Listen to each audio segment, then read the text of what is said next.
pleasure going to Israel with a group of both rabbis and rabbinic students that were interdenominational, really to visit communities that were affected by what's happened. We visited some of the southern communities, specifically Kfar Aza. And I was saying, I mean, to try to a little bit connect it to, I think, what we've been studying in medieval philosophy. I think one of the interesting moves that a lot of medieval philosophers make, specifically Maimonides, is the futility of language in describing things that, palpable things. So of course, Maimonides uses this in terms of describing God, but I think it's also equally relevant whenever talking about a situation that's as tragic filled and traumatic as what's been happening in Israel over the past couple of months. And so I think for me, one of the things that I gained the most, and that I'm still trying to figure out in my head how to actually bring it back, is a sense of just being there. You feel something that is so much greater than any accounts that you can read. I've been sort of addicted to the news like everybody else. I think the last 3 months, I wake up, the first thing I do is check Israeli news, throughout the day. Every time I have a spare couple of minutes, I'm reading different accounts. But even just being there and walking the streets, it is a palpable different feeling. So that's one. And the other thing that I'm coming with that's actually a little bit more on the optimistic side is just, you really get a sense of a society that is so unified in Israel, which is, again, for people that have been following the politics over the last couple of months before October 7th, this was the most disunified time in Israel's history. And there's actually a really interesting, there's a Jewish historical analysis that suggests that this is the third time in Jewish history where there is Jewish sovereignty in the land of Israel, through unity. So the first time is David and Solomon. This is in 1000 BCE. The second time was in the reign of the Maccabees. So that's in 167 BCE. And the third time is obviously 1948 CE. And the analysis says that in both previous times, the length of the period was 70 years. And so from David to Solomon, before Solomon's sons ended up splitting the kingdom, that was about 70 years. The rule of the Maccabees before the Roman Empire took over was about 70 or 80 years. And so the state of Israel has now existed from between 70 to 80 years. And so there was a real fear, I think, that a society, was crumbling and collapsing. And you were able to see, I mean, just the op-eds that we were reading last August and September about how, 1/3 of Israelis fear civil war. I mean, these are headlines that are shocking. And to go there and to just see an entire society that is unified, and you have just these crazy inspirational stories where, secular kitchens in Tel Aviv, made sure to hire a rabbi to kosher out their kitchen so that they could deliver food to religious soldiers that, were serving on the front now, which, for people who understand Israel, there's so much paradox in that statement, because typically Haredi men don't serve in the army. So the fact that you have, just all facets of society coming together. So that's a little bit of what I'm taking away. Ramesh, I don't know if you had anything to add before. That's beautiful. I mean, obviously we have material to cover today, but that was the kind of thing that I just thought people would appreciate hearing. And that kind of unity, which is manifest in helping people live day to day. It's not, no one who isn't religious is going to become super religious. That's not the point. But the point is, we're all operating to the same end, which is to try to restore some kind of, to end this whatever we're fighting right now, and to be able to restore life back to as it was, and hopefully with a much more solid government that understands the implications. I mean, there's just a lot there, even in what you said. I think I hope that kind of interaction redounds to a certain kind of political cooperation that will make a difference for the country going forward. That's my prayer. Yeah, very, very much so. Okay, so we'll transition to finishing up. I mean, we've always been a Jewish people full of internal debate and discussion. And, the goal, the ideal within Judaism is that debate actually leads to a more unified community as opposed to pulling apart our society. And I think, based off of the Talmud and based off of a lot of these medieval debates that we've been describing, the goal of debate within Jewish thought is not to create schisms in the community, but actually as a way to Judaism, specifically the Talmud, makes a radical proclamation that suggests that the way to really connect with individuals to another is to be in a joint search for truth that actually necessitates a type of disagreement. And so rather than, I think, a much more contemporary view of disagreement where, if I'm in an argument with you or if we disagree about fundamental components of philosophy or politics or theology, that actually drives us apart. Judaism suggests that if done rightly, the search for truth, even if it contains opposite viewpoints, is actually what builds a relationship and what actually makes the world a whole again. And so we'll be talking a lot about that, because the last section of the series is really talking about Kabbalah. And we discussed this a little bit the last time. I know it's been a couple of weeks, so just I'll give a brief summary and then I'll introduce Kabbalah and I'll explain why Kabbalah fits in terms of medieval Jewish thought. So we really started off with describing the central problem in medieval Judaism. And this is really the first deep philosophic crisis for Judaism, one that, again, still has lasting implications for us today of trying to understand what is Judaism, what do we mean when we say truth, what do we mean by when we say God, any and all of those questions, where there was this conflict between Greek thought, at the time it was just called science, and religion or Torah. And this thought, there are a lot of different ways to tease this out, but most fundamentally, through Greek literature, through Aristotle and then later Plato and then later the Neoplatonic tradition that we talked about last time, these ideas have certain conceptions of God, most notably that God is infinite and God is not in any meaningful way connected to the day in, day out relationship that people have in the world. And so unlike the Torah, which again describes very clearly, I'm just thinking of where we are in the weekly Parshiot, that God caused 10 plagues to happen in Egypt. And again, if you read the Bible or read the Tanakh with a literalist understanding, you are thinking of God as, maybe you're not picturing him as a physical being, but you're picturing him as some sort of entity that Moshe and his brother Aaron are going to talk to Pharaoh, then going back, talking to God. God is making some decision based off of the information. And then God is deciding, okay, it's time to turn the Nile into blood. And so that conception of God obviously does not fit neatly with the Greek conception of God. And this contradiction is what sparks the entirety of the medieval Jewish philosophic tradition. And obviously, one could start off with the predisposition that if there's a contradiction between religion and science, you basically, for lack of a better term, throw out the science because religion is true. So you don't need any outside of religious claims to decide religion is true, right? That was, in a sense, Judah Halevi's position that we discussed the first time.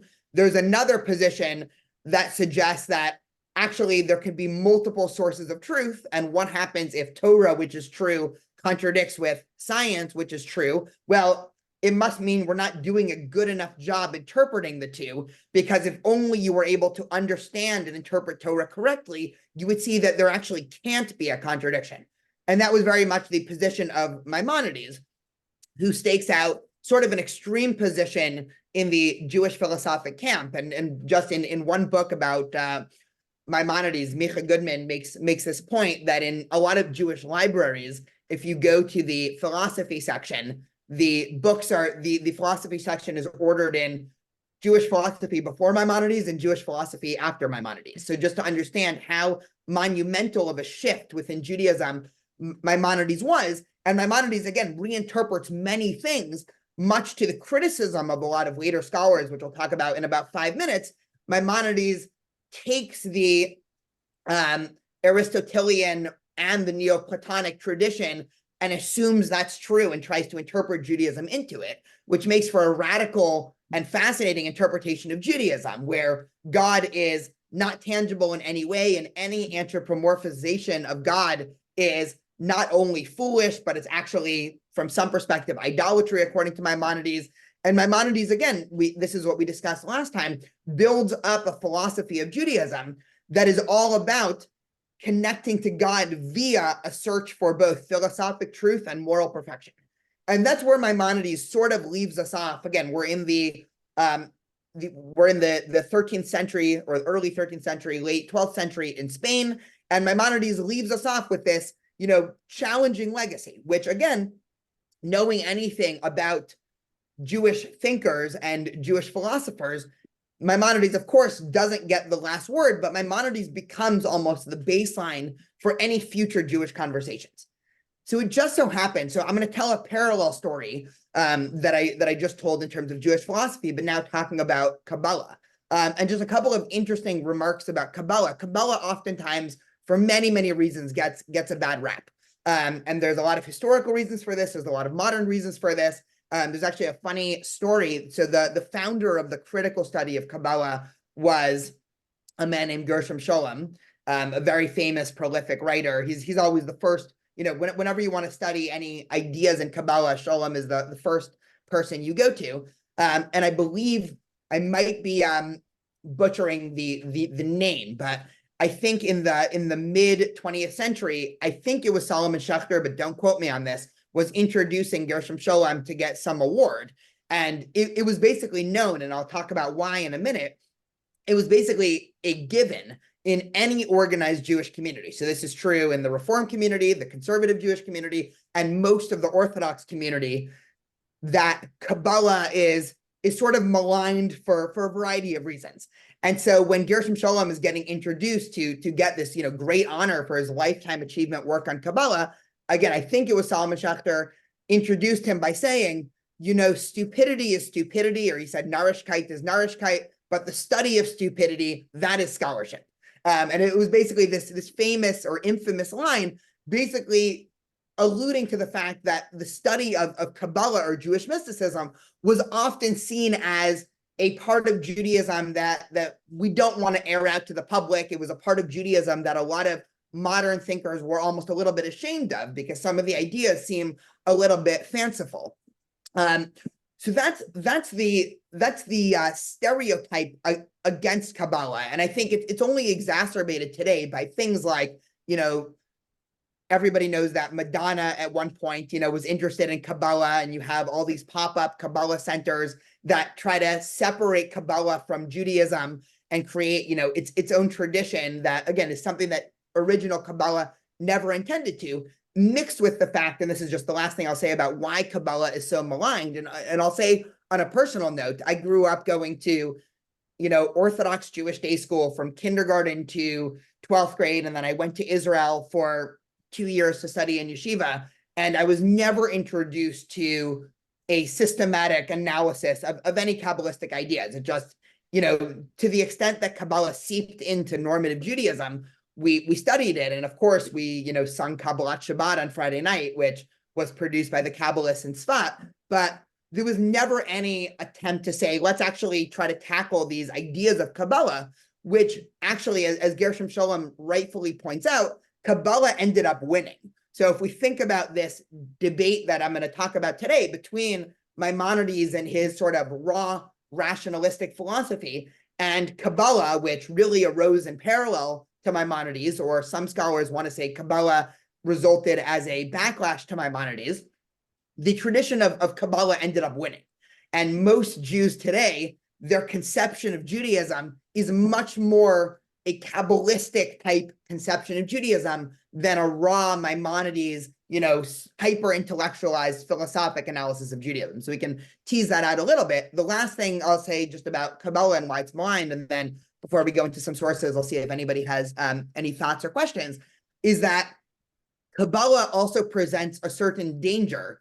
And anytime you're dealing with mysticism, there's a certain danger to any type of traditional or hierarchical religious tradition, because Judaism, especially through the Talmud and the medieval philosophic tradition, basically did a great job. And, whatever I'm not going to give any moral weight to the statement, but Judaism basically suggested there's a very normative, one-dimensional path as to how to become a wise Jew or how to become a wise person. And that, you start with studying the Tanakh. And once you've studied Tanakh, you then study Talmud. And once you study Talmud, you then understand the halachic literature. Once you understand halacha, then maybe you delve into more philosophy. Maybe you read Maimonides, maybe you read other early philosophic works.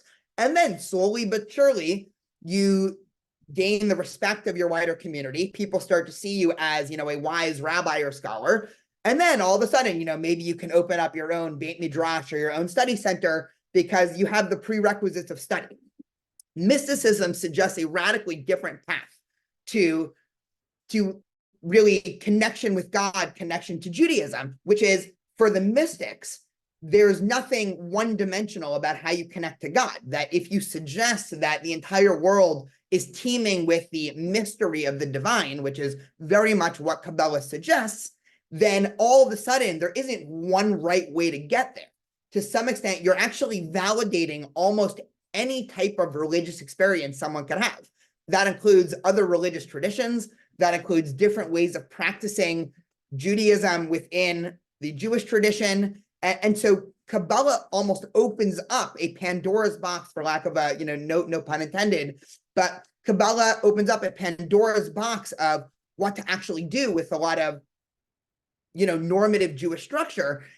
Even more so, Kabbalah also, of course, led to a rise in what we would call, from a historical perspective, false messiahs. So the most infamous is Shabtai Tzvi in Turkey in the 1600s, but there were many, many other people who, based on the study of Jewish mysticism, basically claimed some sort of messianicness, or in some other extreme cases, almost quasi-divine nature, which again, from a normative rabbinic Jewish perspective, was seen as very taboo. So for all these reasons, the study of Kabbalah was thought by a certain Jewish philosophy in the 1900s as being separate from, you have the real Judaism, and then, you have Kabbalah, which was always sort of there, but Kabbalah was mostly the folk tales for, the people who weren't, I'll be rude for a second, and this is not my opinion, this is what I think most people would have told you in, 1950, Kabbalah is for the people that are, too dumb to understand, the real Judaism, which is Talmud and philosophy. And so, okay, you tell them some interesting folklore stories, and, okay, that's for them, and you can placate them. So it turns out, and one of the things that Gershom Scholem did, and I'll say this, and then I'll pause for some questions and thoughts before we get in, is he actually suggested that if understood correctly, and if studied the same way that we've been studying Maimonides, or the same way one might study the Talmud, Kabbalah actually represents an extremely thoughtful, deep, provocative system of ways to understand God and Judaism. And of course, like any philosophy, it could be abused and it could be misinterpreted by those who want to weaponize it to whatever their end goal is. But Gershom Scholem really made Kabbalah kosher again for a wider Jewish community, especially for the intellectual elites in the Jewish community, the rabbis, the scholars, the professors. So that, by way of introduction there, I'll take 2 minutes to see if anyone has thoughts or questions, and then we'll get into a couple of sources here. Perfect. Okay. So I'm going to share my screen for a minute, and we can all study some Neoplatonic philosophy just for 1 minute. So if we remember from last time, the conception, so Ellen asked, what does the word Kabbalah mean? It's a great question. So, and this also, I think, gets into a lot of the paradox of what Kabbalah is. In a literal translation, Kabbalah means something that is received, or a tradition. The irony is that Kabbalah is anything but traditional. And so again, it's a classic move by a lot of radical thinkers. And this is, sort of a good toolbook if you ever want to create a breakoff movement in Judaism. The first step is to try to prove to people that this is actually ancient wisdom and that you haven't come up with this yourself. which is actually a lot of what Kabbalah did. I mean, this is also what Maimonides does. This is what everybody does, right? So just, I think we discussed this 2 classes ago, but Maimonides, who makes Judaism all about philosophy, when he analyzes the character of Abraham in the Torah, Abraham all of a sudden is now a philosopher, right? So it's not Abraham I mean, from reading Genesis 12, you don't really get a sense of who Abraham is, right? So if you're if you're Maimonides, Abraham's a philosopher. If you're the Kabbalist, or if you're, other Jewish thinkers, Abraham obviously shifts. And so we sort of reinterpret the Torah within the image of whatever we're trying to prove. So this is in a sense, this was the dominant view of God that both the Neoplatonic tradition and also Maimonides stresses. That you have, at the root, you have what's called the one, or Maimonides obviously just refers to the one as God. And then this God has different, almost concentric circles around God that you wouldn't call the intellect or the souls or matter. Nobody would call that a part of God, but it was sort of assumed that those were different parts of the divine radiance that were shining across the universe, for lack of a better term. And so many people here are probably familiar with the idea of a Platonic form. What that means within both Neoplatonic and Maimonides thought is that anything that we see now, right? So if I were to draw a circle, that might be an interesting human representation of what a circle is, but that is not the Platonic circle, that there exists in some other realm, the sort of circle of circles, or capital C circle, that you could only understand not through any experiential relation with the world, but only through some deeper knowledge or meditation or philosophy. And so again, this is a non-empirical, this is an anti-empiricist way of viewing the world, which is interesting because sometimes Maimonides gets pegged, probably unfortunately, as an empiricist and a materialist. And he says, well, you could only understand what's here. Whereas for Maimonides, what's here is the only thing that you can study, because these Platonic forms, or for Maimonides, God, you actually can't ever tap into God in any meaningful way. But you should always understand, according to Maimonides, that there is a deeper truth out there of whatever you're studying that we could only try to come close to. And so this is, of course, how Maimonides understands a wide range of things. Notably, prophecy is just a deeper wisdom or deeper understanding of the world. And this became, again, in philosophic circles, the wider Jewish idea as to what the nature of the universe is, who is God, what is the Torah, any and all of these things. So I had mentioned last time Avraham Abulafia, but just to talk about this again in a more historic chronology here, there were 2 simultaneous mystical reactions to Maimonides. And all of a sudden, when you understand Maimonides well, you understand that Maimonides is actually doing 2 things at the same time. And it's an endless debate among scholars of Maimonides of which is the right way to understand Maimonides.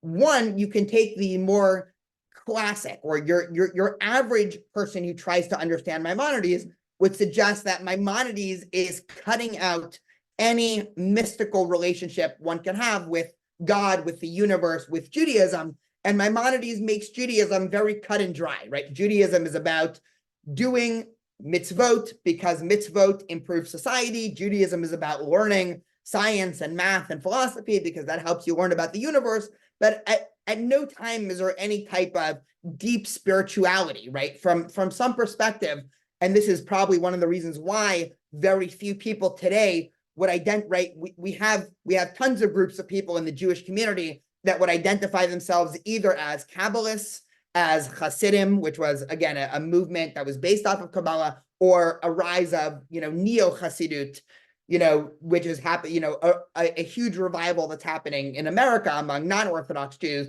of people who would say that they are, that they really like the Hasidic tradition. You haven't met a lot of people, I can promise you, that would say, I'm a Maimonidean, or I'm a Rambam, thinker, because again, Maimonides, from the dominant perspective of Maimonides, very much sucked out the the spirituality from Judaism. He made Judaism into a very, specific set of rituals. Those rituals have a very specific one-dimensional focus. Judaism is all about just learning about the world, but there's a clear threshold for how much you can actually understand. And so again, Maimonides, according to Judaism, for a lot of people presented a dead end. So that was the dominant way to view Maimonides. There was another minority view that was very big in Spain in the generation after Maimonides. It's for reasons that might become obvious in a second, on the wane today when people try to understand Maimonides. And that was the school of Abraham Abulafia, who was also living in Spain in the generation after Maimonides. And again, just imagining from a sociological perspective how big of a shock it must have been for a Jewish community that to have copies of the Guide to the Perplexed or Moreh Nevuchim spread around to all of the synagogues and all of the schools, and you have basically everybody reading this new philosophy of Judaism that is hyper-rational, basically accepts all of the premises of Greek philosophy. And so Abraham Abulafia takes these conclusions, and this is just a really interesting quote. I think I said this quote last time, but he suggests that there's only two books worthy of Kabbalistic study. One is this book, the Sefer Yetzirah, which we don't really have time to talk about, but it was an ancient book of, what scholars call proto-Kabbalah. And his second is the Guide to the Perplexed of Maimonides.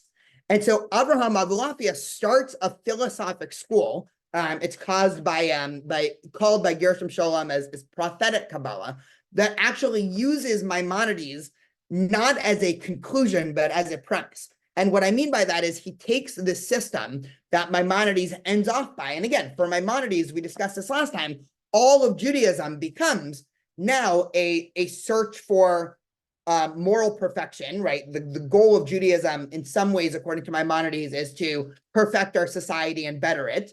And the way that you do that is by perfecting individuals. And so the theory goes, the more you learn about the world and science and nature and politics and all of those things, the better of a person you'll be. At least, hopefully that's the ideal according to Maimonides. And once you learn about the world, right, by definition, you're also learning about God because God created the world. And so the more you know about God, the better of a person you'll be. And so, at the end of the day, all of religion, according to Maimonides, is a quest to basically make the world perfect. And even Maimonides stays consistent here because even Mashiach, or the Messianic era, according to Maimonides, is hyper-rationalistic, right? If you ask Maimonides what is going to happen, in Messianic era, if Maimonides was alive in 2024, he would suggest that would represent a time in history when basically all of humanity has come together. We've, learned to stop hating each other because of our differences. It's this utopian end of the world where, all of our brain power and technology, instead of being used, to destroy each other and hurt each other, is all used towards, curing diseases. So of course, by then we've had, cancer would be cured and all these other diseases would be cured. And we basically be in this perfect society because of every human understanding the truth, right? So that is Messianic age according to Maimonides. And so most people took Maimonides for granted and basically said, okay, great, that is the be-all end-all according to Maimonides. What Abulafia does is he goes one step further, where he says, what if for Maimonides, this question of learning about God through the universe, what if that's only the beginning?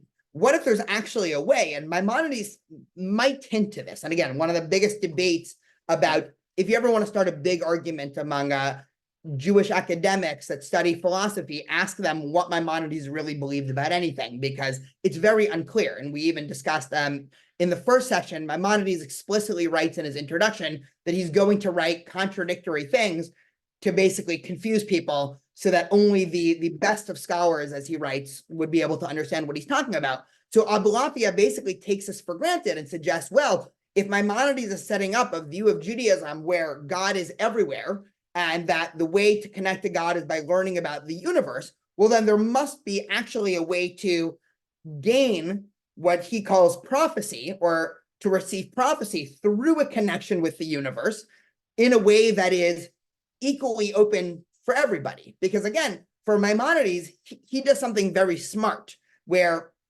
and this is a bit of a tangent, but I think it's relevant, for Maimonides, there was a big question of if information and knowledge about the universe is equally open to everybody, why do we trust in Jewish tradition older saints or rabbis more than modern rabbis, right? Why does Moses or why does Rabbi Yehuda in the Talmud, why do they have more of a say in Judaism than, me in 2024? And so again, there's a lot of different answers within Jewish tradition. Maimonides' answer is that, well, in order to receive prophecy, not only does one need to be wise and moral and sort of an outstanding citizen, they also need to be endowed with a certain amount of creativity. That creativity necessitates a certain amount of happiness, right? In order to be, it's very hard to be creative in some meaningful way if you're not happy. And here's the fascinating move that Maimonides makes. Since the temple was destroyed, there's no way to actually be purely happy. And so none of us, no matter how happy we claim we are, none of us are at the level of happiness that we can actually become prophets. And that's why prophecy ceased to exist when the temple was destroyed, right? In line with the Talmudic teaching that once the temple was destroyed, prophecy ended. So Maimonides takes this, again, hyper literally, right? The only way to really connect in the universe in a way that you merit to be called a prophet is to have a mix of knowledge and intellect about the world, moral perfection, and also creativity slash happiness and disposition. For Maimonides, that's an impossibility. Abulafia comes on and suggests, well, what if Maimonides was basically right about everything else, but what if he was giving up on the ability to receive prophecy too easily? And so Abulafia ends up becoming one of the most interesting, I think, thinkers in Jewish history. And his works are very cryptic. I don't actually believe any of his stuff has been systematically translated into English. And so he's not the subject of a lot of study, really in the contemporary Jewish world at all. But Abulafia ends up writing 3 commentaries on the Rambam or Maimonides' Guide to the Perplexed, but geared specifically towards how anybody in the modern world, or for him, the modern world was 13th century Spain, can actually become a prophet based off of the teachings of Maimonides. And again, this is a radical view, but he ends up starting an entire school of thought within Judaism that, again, one of the interesting things, and one of the reasons why I enjoy teaching about him specifically so much, is because we tend in our mind to think that a lot of things like, meditation, and a lot of things like, even Abulafia was a fan of, cold water immersion, and a lot of these things that are, becoming trendy in the 21st century. And a lot of times we connect them in our head with sort of Eastern traditions. And, there's obviously, this wide trope of, somebody from the West traveling to, East Asia or India and discovering for the first time, all these ancient Eastern techniques of understanding themselves in the world. Judaism also has these things as very much a part of our tradition, dating back at least 800 or 900 years. And so Abulafia writes what can only be described as a how-to guidebook as to how to meditate, and certain meditation techniques and certain ways to breathe while you're meditating in order to actually connect to the wider godliness that's at the center of the universe. Because again, for Maimonides and for all medieval Jewish thinkers, God is infinite. And so if God is infinite, by some imagination, and this is certainly what Maimonides believed also, you can understand that God is within everything, because everything in the universe necessarily bears an imprint of the infinite force at the root of the universe. And so for Abulafia, what better way to connect to that through all of these mind-altering techniques, such as, again, all of these things. And he actually describes a systematic book of meditation. He was very fond of using divine names, and this basically robust, I'm not going to try to describe it. I read about 3 articles over Shabbat of how this is, and so I'm going to completely butcher trying to describe exactly what this technique is, but a way of basically using names or using words in the Torah. And Kabbalah already developed a system of interpretation called gematria, that every letter corresponds to a number. And so through basically a mix of math and meditation and basically free writing, a way to actually tinker around with words and with numbers and create new words based on that and new numbers, all within a meditative trance, that for Abulafia, the final result would actually be something of prophetic value. And so Abulafia, again, takes this thought of Maimonides. And again, it's worth just spending, the 15 minutes we did talking about him, because he's such an interesting character that usually when we try to study the Jewish history or the history of Jewish thought, we tend to think of it as very, one-dimensional. Of there was this idea and that inspired this, and then this other idea and inspired this. But at all times in Jewish history, there were, 25 different things going on and different ways of understanding Judaism. And again, I don't want to make the claim that Abulafia was universally accepted. He was actually issued a cherem by many of the other rabbis that were in Spain at the time. A cherem is excommunication. And so, again, many people didn't want anything to do with him, but he did start a school of thought that actually became very central to the way that a lot of later Hasidic thinkers imagined how Judaism works. And so the one response to Maimonides was to suggest that Maimonides is only creating the bare bones or the scaffolding for a wider philosophy. Now, the other way, and just to spend the last 20 minutes, and again, this is only going to be the really an introduction, and just like all of these classes, the hope is that this inspires further study, because a text like the Zohar, one can probably study it their entire life and still not understand really what's going on. But the Zohar was the other book, was the other reaction to Maimonides. And the way that a lot of people think about the Zohar, which was also written in 13th century Spain, as very much in dialogue with Maimonides, is that the Zohar was in some sense a backlash to Maimonidean rationalism. That again, Judaism was becoming too dry. And so there was a need for a revitalized of the more mystical nature of Judaism. And we could even read in the Zohar that the Zohar seems to assume a lot of the same philosophic moves that Maimonides makes, but then goes in the opposite direction. And so just to read here, I'll read from Parshat Tzav. So the Zohar says that the Ein Sof, which in the Zohar language is the name for God, Ein Sof literally means infinite or without end, does not abide being known, does not produce end or beginning. Primordial nothingness brought forth beginning and end. Who is beginning? The highest point, beginning of all, the concealed one abiding in thought. It also engenders end, the culmination of the word, but there no end, no desires, no lights, no spark in that infinity. All these lights and sparks are dependent on it, but cannot comprehend. The only one who knows, yet without knowing, is the highest desire, concealed of all concealed, nothingness. And when the highest point in the world that is coming ascend, they know only the aroma, as one inhaling an aroma is sweetened.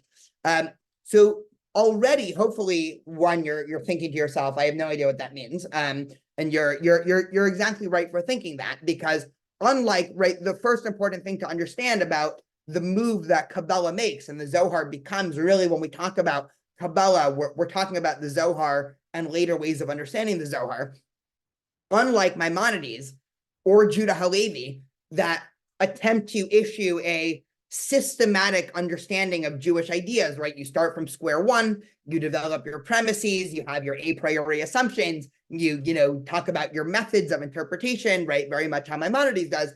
The Zohar very much attempts to say this over-rationalization or over-philosophizing of Judaism is leading us to a dead end. We need to actually go back to what the author of the Zohar, who was almost certainly a man named Moshe de Leon, what he imagined to be the quote-unquote, and I'm using these terms not normatively, but as descriptively, the real Jewish way of navigating ideas and interpreting texts, which is the way that the Midrash and the Talmud navigates text, which is you open up the Midrash or the rabbinic commentary from the 2nd through 9th century CE.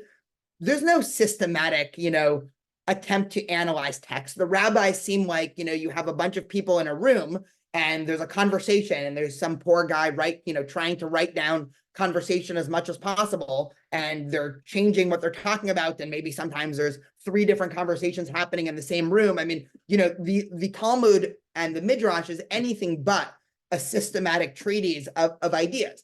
And so the Zohar says, well, we have to go back to that. And so the Zohar, in its attempted interpretation of Judaism, tries to, again, go back to this more, what it would call this pure form of Judaism. Just to do one more source here, in the Zohar, just talking about trying to understand God in some way, the Zohar says, before he gave any shape to the world, before he produced any form, he was alone, without form, and without resemblance to anything else. Who then can comprehend how he was before the creation? Hence, it is forbidden to lend him any ford or similitude, or even to call him by a sacred name, or to indicate him by a single letter or a single point. But after he created the form of the heavenly man, he used him as a chariot wherein to descend, and he wishes to be called after his form, which is the sacred name Yod-Heh-Vav-Heh. So the Zohar now makes a fascinating step, and I'll introduce a step, then we'll take some questions, and then we'll talk about what is the main intellectual legacy of the Zohar, which is the Sfirot. That's probably the most famous. But just to understand how the Zohar gets here, the beginning part here, this sounds a lot like Maimonides. Just as a reminder, Maimonides, again, famously said, you can't give God any descriptors. If something is infinite, it is by definition above finite understanding, right? So for Maimonides, the only way you try to understand God is by what God is not. And so you would never say that God is caring. You would say that God is not caring. God is so much greater than, any human sense of what caring means. And that's the only way you can describe God. So the Zohar starts out that way. But the Zohar then suggests that there was a part of the creation or the creative act that actually, and this is when you get into a difficulty of trying to explain what the Zohar is doing. So I'll try to explain it, and then we can have a discussion, where God's essence is actually now being split. And if this sounds radical, it is radical. And it's why, again, all these things about Kabbalah, granted for what I said in the beginning, that there is the part of God that is the Ein Sof, that is the quote unquote real God, that is out there, that is infinite, that is, unknowable, untouchable, undiscoverable, all of that.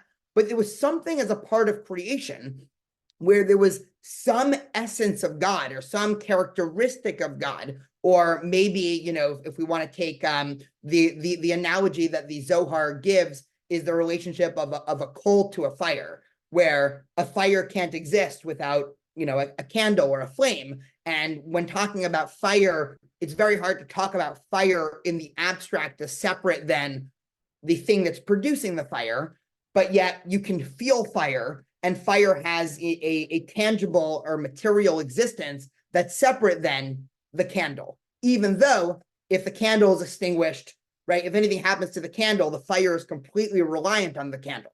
And so that's the Zohar's favorite metaphor for talking about the Ein Sof, or the infinite God, and anything else in the universe, right? And so the Zohar, through this type of interpretation, through understanding the world, again, very much both from the way Maimonides was content on understanding the world, which is the two truth sources. You have tradition or Judaism or Torah, and you have the world of nature or science. The Zohar uses that same two type of truth sources, but actually lends this wider, intricate, and here I'll show this one for a second, this wider, intricate analysis of how to actually understand the divine essences that ends up being called the Sfirot. And I'm going to guess people here have seen this before. Hopefully, every time, I know that, before I really attempted, because I won't say I've figured out, any of the deep secrets of Kabbalah yet, but before I attempted to try to understand what this chart was saying, I remember always just seeing this and thinking, I have no idea what that's talking about. I'll come back to it sometime later in my life and try to figure it out. So I tried reading, all these different analyses from all these, Kabbalistic scholars. And the way that most of them explain it is that from the human perspective, while Maimonides was correct that it's true that we can't understand the infinite and God, through understanding the universe that necessarily bears the imprint of God, who, again, if God is infinite, that also means God is everywhere to some extent, right? There is, as the Zohar says many times, there's no place without God, right? And so it's impossible to avoid the divine because, again, if something is infinite, that basically means it's all encompassing. And so if God is all encompassing, well, that means by definition, God is tangible in some way, because it's impossible from a mystical perspective to understand even this wallet as separate than God. Because if God is infinite, that means that this wallet is existing within the infinite construct of God, which again leads a lot of people to correctly point out that the Zohar is not only a radical departure from Jewish understanding of God, it's also in some ways a departure from Jewish monotheism. Because in a lot of ways, the Zohar has just created almost a pantheistic view of how God works. And in some way, the universe and God end up becoming linked in a much more fundamental way than sort of a pure monotheism. But for the Zohar, everything in the universe bears some, and I'll use the term that we introduced before, some Platonic form of an ideal of what we might imagine a character essence to be. And so just, one example. So you have, and the last thing just to say about this is that it's dialectical in a way that I'll explain in a second. So here is my best attempt at explaining it. So these are Platonic forms that, again, from the Zohar's perspective, they don't really exist as a part of God's nature, but from our finite perspective, when trying to understand God, aka the universe, these are constructs that we actually end up teasing out from our understanding of the world. And God is made up of all of these different constructs. And so in some way, the Zohar suggests that there is a disunity happening within God. And this is, again, for the Zohar, the great problem in the world is that God is disunified. And so once God created the universe, there was an act of disunity that existed in what the Zohar calls the Godhead. And it's humans' job basically to metaphorically put back the pieces of God and reunify God. And so the Zohar, you can already see, the difference, right? Almost similar to how Maimonides was talking about religion, but with a lot of very small differences that create hugely significant relationships of people to religion. Because again, for Maimonides, the best you could hope for when it comes to being a good Jew is, your society gets a little bit better and you learn a little bit more science and, maybe you're wiser than the average person. For the Zohar and for Kabbalah, what the best you can do is you can actually be the person who puts God back together, that you can actually fix the divine in some way. And so it puts the relationship between humans and God in a cyclical relationship, where the Kabbalists often use the metaphor of marriage, that humans and God are basically engaged in a marital relationship. And so just as one example, right? So there is the divine Sephirot, or divine essence of Gevura, which means strength. And on the right side, there's the divine attribute of Chesed, which means kindness. And so this is again, I'm using this example because for some of us, this might seem like a familiar Talmudic distinction between strength and kindness, right? And again, one way of understanding this is, you can relate to people through a position of strength or through a position of kindness. And oftentimes there's a contradiction there, right? If you imagine a judge in a court, which is also how Judaism imagines God, if you imagine a judge that is a judge of Gevura, or in other places it's called din, of judgment, right? That means that if somebody is guilty, no matter what, you prosecute them. And there's no exception for, sob stories. And again, very much you're a by the book, judge. On the opposite extreme, if somebody is very kind or gracious or full of, another way of understanding chesed is love, right? That negates judgment to some real extent, right? There's a reason why we don't think if somebody loves somebody else, there's a reason why in basically all court systems in history, we don't let that person be a judge or a witness in a Jewish case. Because again, if you really love somebody, you're not going to be able to issue an objective judgment. And so there's a contradiction in the universe between these two ideas, between the idea of love and the idea of justice or kindness.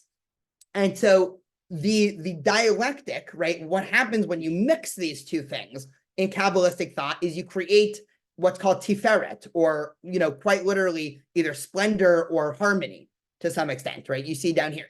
And so the entire reading of the universe, according to the Zohar, is a universe of teeming with tension and dialectics, all centered around an understanding of God through the universe, and which puts, again, humans at our root. We are now the people who have to rebuild God in some meaningful sense, because if humans are too full of justice or judgment, we are further dividing God.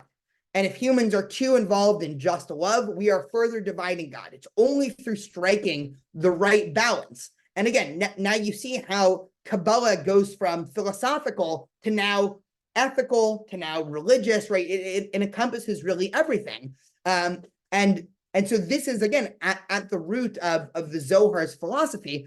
Just the last thing that I'll say here, and then I'll take some questions and thoughts. And hopefully this was an intriguing enough, at least introduction, to get people to do some more digging in here. According to Maimonides, just to give one more comparison here, Maimonides, one of the great things that philosophers are always tasked with is, how do you explain evil, right? So if God is good, where does evil come from? So Maimonides very simply explains evil as the absence of good, right? If humans were doing good, and if the universe was in line with how God created it, then there would be no evil. Kabbalah actually goes to quite a radical step, which again was why many Jews throughout history had problems with it.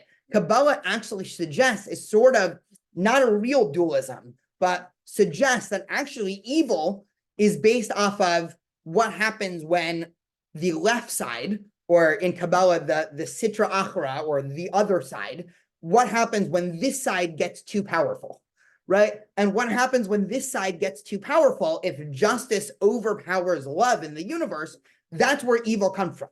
How do you create this imbalance? Well, it just so happens that the more bad things we do, you can think of this in terms of the Jewish conception of Aveirot, or sins, or a wider moral perspective of the worse we treat each other, or the worse people we are, the more we are inspiring the strict judgment of God. And then, of course, evil comes to exist, because the part of God that's full of justice, or full of understanding, or full of, again, there's a lot more to go into all these different sefirot, but that part of God is strengthened, and there's not enough love that's happening within the universe, or within the Godhead. And so, of course, bad things are starting to happen, because there's an overflowing of robust justice.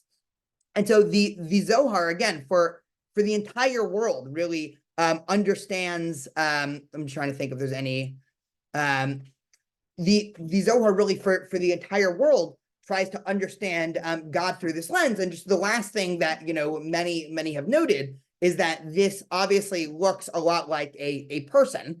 And so there's this, famous, and the Zohar alludes to the fact that, the different sefirot correspond to different parts of the body in some meaningful way.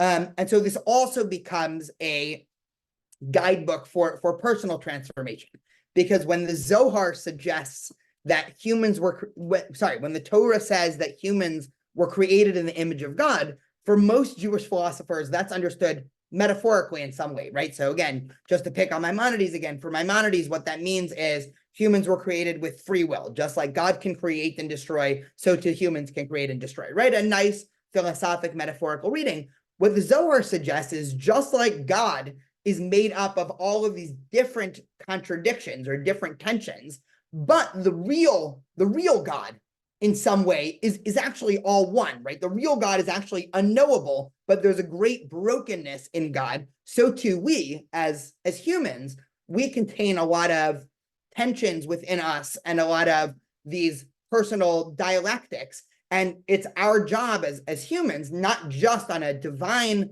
realm, to repackage together the different pieces of God in order to create wholeness again, but actually to be doing that for ourselves. And that, we all have this tension between, our right hand, which is strength, and our left hand, which is love. And it's how are we going to make sure to reconcile all of these different ideas. So the Zohar, again, goes in a radically different direction, but this ends up being, in a lot of ways, right, you have the extremes. You have Maimonides on one extreme, and the early Kabbalistic traditions, either Abulafia's prophetic Kabbalah, or the Zohar oftentimes is called a theoscopic or theosophical Kabbalah, which just, theosophy is just a, nice combination of theology and philosophy. So you have, the more philosophic inspired Kabbalah and the more practical or prophetic inspired Kabbalah. And these end up creating, these great poles of Jewish thought, right? Is Judaism all about a hyper-rationalistic way of connecting with the universe? Or is Judaism a system of mysticism where the universe is teeming with godliness and mystery, and it's all about connecting back to God? And of course, the wider Jewish tradition ends up doing what Jewish tradition always does, is basically says, well, we can try to have both. And so today we're the inheritors of this, fascinating legacy of both attempts to understand Judaism through hyper-rationalistic methodology, and also methodologies that, again, are also rooted in a deep philosophy, right? I think when the more you read the Zohar, the more you understand this is not just a bunch of people, throwing out myths and seeing whatever sticks. This is rooted in a deep thought, but this thought, again, leads one to vastly different conclusions and relationships. I see that Jack asked if you can see the source sheet. Yeah, I will share this. If anybody has any questions or thoughts, I would love to just take a few minutes. I know that we're our time is short here, but would love to hear any and all thoughts, comments. I know this was very much just a short teaser. Yeah. I mean, so I just want to step in, first of all, really, but both Marcia Lane and I, who have studied this before, in different contexts, I found this really fascinating, Daniel. And as I've said to you before, you have the capacity to sort of distill very almost inaccessible information into ways that we can eat it. So what I want to just first of all say, you still haven't totally convinced me that Kabbalah won, although I will say that I went this weekend to a meditation weekend, and everything you just talked about basically, was the center of everything I did. And somebody who grew up in a standard, dry, religious school, even though I loved Yiddishkeit, I will say that I can understand what you mean when you say that it won, but I still want to be able to unpack what that really means in subsequent sessions. And I'd also just want to say, I love that Ellen asked this question, what is Kabbalah? I mean, there's so many levels at which people enter these conversations, but I very much would like for you to plan another session series, even if it's just two, but really tying this in a bow for us, because what I don't fully understand, and what I want to understand more is, and you're not how it is that Maimonides really was a Kabbalist in his Neoplatonic way. How do you marry those two things? It seems almost impossible, and yet, if God is everywhere and everything, I guess it's not. Do you know what I'm saying? So those are all the things I wanted to say, and I'd love to know what you have to say about what I just said. Yeah, no, it's great question. Yeah, when I say that it won, especially through okay, here's how I'll phrase it. There are a lot of things that I think are very normal to say and hear in the Jewish community, that were clearly Kabbalistic ideas that would have made anybody before the 12th century feel really uncomfortable. So one of those ideas is that humans and God are in a partnership, right? That's something that, I heard all the time growing up, humans and God are, partners and whatever. And a thing like that is clearly from the Zohar or even later Kabbalistic ideas that, again, it would have made, anybody from the Talmudic times very uncomfortable to hear that idea. But what do you mean? Why does God need, God doesn't need us in any meaningful way, right? We need God, right? The relationship between God and humans, right? Whether we're talking about, on Rosh Hashanah, Yom Kippur, we talk about a king-servant relationship. The Tanakh talks about, a parent and child oftentimes, but it's very rare to have, a interpersonal, right, or almost this marriage metaphor. Sylvia, did you have something to add? Not quite. I wanted you to finish what you were saying. It was very interesting. I had a question from something you said before. Oh, sure. Yeah. So I guess just to conclude, it's a lot of things like that, where just the wider understanding of Judaism and God and even how to understand Torah and the liberties of interpretation. I mean, one other, interesting thing just to throw out there, just to open a can of worms, is that obviously the Hasidic movement was a lot of, in a lot of ways based off of a repackaging or re-understanding of Kabbalah, right? That much is uncontroversial to say. What is a more controversial and sounds surprising until we look into it a little bit more is that in a lot of ways, I think the ability of Judaism to survive the Haskalah, or to come up with new interpretations of Judaism that would survive the Enlightenment, such as the Reform movement, the Conservative movement, Zionism, right? Like all these other movements of Judaism, a lot of ways owe its roots also to Hasidic Judaism, which owe its roots to Kabbalah. And so this whole way of understanding, right? Again, which is why it was so controversial, because just to package it this way, and again, one of the criticisms that Kabbalah has always gotten from the rest of the Jewish community is that it's too Christian-like.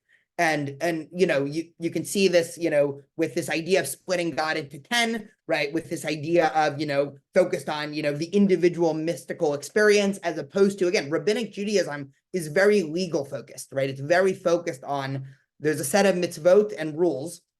The Talmud is full of a dissection of those rules, right? And understanding of those rules. And so it's very robust in terms of how to understand Judaism from a legalistic perspective. All of a sudden, the Zohar opens up all these other ways of connecting to God that don't involve strict adherence to laws, which, again, very much presents, an antinomian, or, almost what Paul suggested in the first century, which was, okay, for whatever reason, now there's no need to follow this law. Now, what was interesting about Kabbalah is Kabbalah, at least initially, was able to combine these two ideas. And so for Kabbalah, there was never any initial Kabbalistic sources that suggested, okay, we don't need to follow Jewish law anymore. But there were certainly interpreters of Kabbalah that went that way, right? I mentioned Shabtai Tzvi before. I mean, for us, Shabtai Tzvi is an interesting footnote in history. For the Jewish community in the 1600s, like half the Jewish world, right, both Ashkenazi and Sephardi and Mizrahi, thought Shabtai Tzvi was the Messiah. I mean, all the signs were there. And at the end of, towards the end of his life, Shabtai Tzvi started saying, now nobody needs to follow Jewish law anymore, right? Because, right, again, following the logic of the Zohar, if God is everywhere and there's ways to connect to different aspects of God through everything, why is God not equally in a cheeseburger the same way God is in a kosher hamburger? Right? And that was exactly Shabtai Tzvi's point. I mean, Shabtai Tzvi came up with a radical idea called Yerida Letzorich Aliyah, right? Descending for the sake of ascending, which basically said, if God is everywhere, you need to go everywhere to find God, which means going into the taboo realms. And so it creates a very slippery slope for again, I mean, early Hasidic Jews, it was the same thing, right? The famous story, this will just be the last thing I say about Hasidic Judaism. There's a famous story of the founder of Hasidic Judaism, the Baal Shem Tov, who has this famous story about a boy who's sitting in synagogue and Yom Kippur and doesn't know the words. And so he takes out an instrument, the flute, and starts to play the flute. And the rabbi is everybody's very, upset because, according to halacha or Jewish law, you're not allowed to play instruments on Shabbat. But all of a sudden, the Baal Shem Tov, the great Hasidic rabbi, is basically saying, no, God actually liked your flute sounds better than everybody else because this was a lot more heartfelt, right? Everybody who's praying, right, their prayer was just, dry and stale and routine, but this flute really came from the heart, right? That's simultaneously a beautiful story. And that's also a story that is radical in suggesting that there's actually something about Jewish law as a robust system that might actually be stopping spiritual experience, which again, once you go, if you take that down a couple steps further, you get to the point where, okay, well, now Jewish law is no longer binding, and I'm just going to follow whatever is the most spiritually satisfying. And now you have a community of people that are detached from the rabbinic legal tradition, which again is exactly right. And I'm not saying this is necessarily a bad thing. That's exactly the direction that the reform movement took, right? That was also in Eastern Europe or Central Europe at a time about 50 years after Hasidic Judaism started to spread. And it was taken from this exact same type of philosophy of saying, perhaps I don't need to keep any, pre-described set of mitzvot in order to be a good Jew, right? So it opens up this whole can of worms, which yeah. Go. I just want to say, though, it's so interesting because, I mean, from what I understand about the Reformation process of Judaism, it was to release some of the binding nature, the prohibitive nature of rigorous Jewish law, but it wasn't going in a spiritual realm. No one could say that the neo-log movement in Europe was actually akin to Hasidism. I mean, they're very different. It might have co-opted some principles, but that's another fascinating conversation that we do not have time for here.